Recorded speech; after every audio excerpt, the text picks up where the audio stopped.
So last night, I got to go to a meeting, and it was a big book study where, everybody reads from the book, and then as we go along afterwards, and then we'll talk about, things that stood out to us, things that we could relate to, all that stuff. And we were reading chapter 11 last night, which was when, Bob, the creator of the AA book, has a business deal that he was working on, and it goes south, and all of a sudden his business is failing, and he's just having a hard time with him and his wife and his kids. And so finally he's on the road, and he is in a restaurant, and he's just at like an ultimate low, and he has a choice of doing one of two things. Like one, like going and calling a church directory to find like the nearest church nearby, or two, to go in the bar and drink.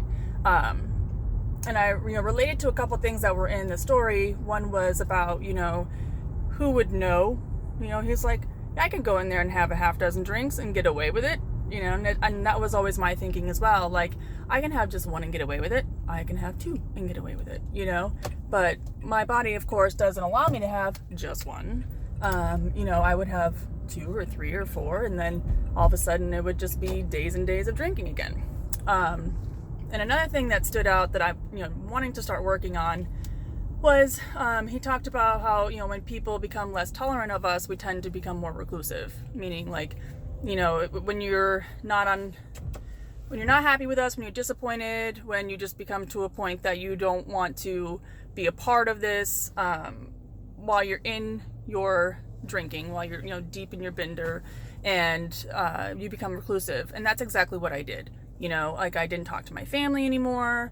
I would stop answering phone calls. I'd stop answering text messages. I would just sit in my house, barely even talk to my husband, hang out with my kids because they're cool. But, I would literally just like shut off the entire world. There are people in my life that I absolutely adore, and I would just stop talking to them for no reason, and it was because I was in the middle of drinking. I was in the middle of a binge, and I didn't want anyone to know, because I knew, like, as soon as I started getting, drunk, I would just start sending out, like, ridiculous text messages, and I would talk to somebody that I hadn't talked to in, like, 9 months, and they're like, why are you texting me out of the blue? Like, what are you doing?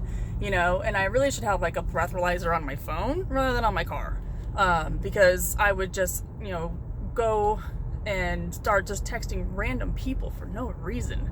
And then you have to explain the next day, like, oh yeah, sorry, didn't mean to say that. So it was, I'm like a double negative human, I'm absolutely a double negative. Like, one day I don't want to talk to anybody. I don't want to do anything, like, leave me alone. I don't want to be around anyone. I just want to go home, chill out, and mentally have a good day. And then the next day when I'm, drinking, I may be in an environment where I have to be, talking with a lot of people, or I have to, be like in a social environment, and I immediately think like, well, they're not going to want to talk to me. I'm not interesting enough. I'm not cool enough. And so then there comes the liquid courage, well, how am I going to get people to want to have a conversation with me? Maybe I should be the one to start it. Well, I don't typically do that. So let me go to get some liquid courage and start the conversation. And with that, I'm sure for me, I was thinking that I was probably having a good time. I'm like, yeah, this is great. I'm talking with everyone. But they're probably like, this drunk woman won't leave me alone. Like, she just won't get the point. Like, stop talking to me. And so to me, of course, that was my way of, like, super reclusive, the pulling back, the not wanting to be around anybody, just like completely like just, turtling up in my shell, to then just being completely overt, like ridiculous, like just over the top. And so, when he was talking about that, that just made me think of that. And so I enjoyed the book last night. I really should, sit down and just read it all the way through, because my name was literally stamped on every single paragraph of that book. Like, every single paragraph was like, yep, that's me. And the next paragraph, yep, that's me too. And it's crazy because at this big book study, there were about 4 older men, like in their like 60s and 70s. There were like 3 other guys that were probably in like their 40s, and then there was, one other girl and me.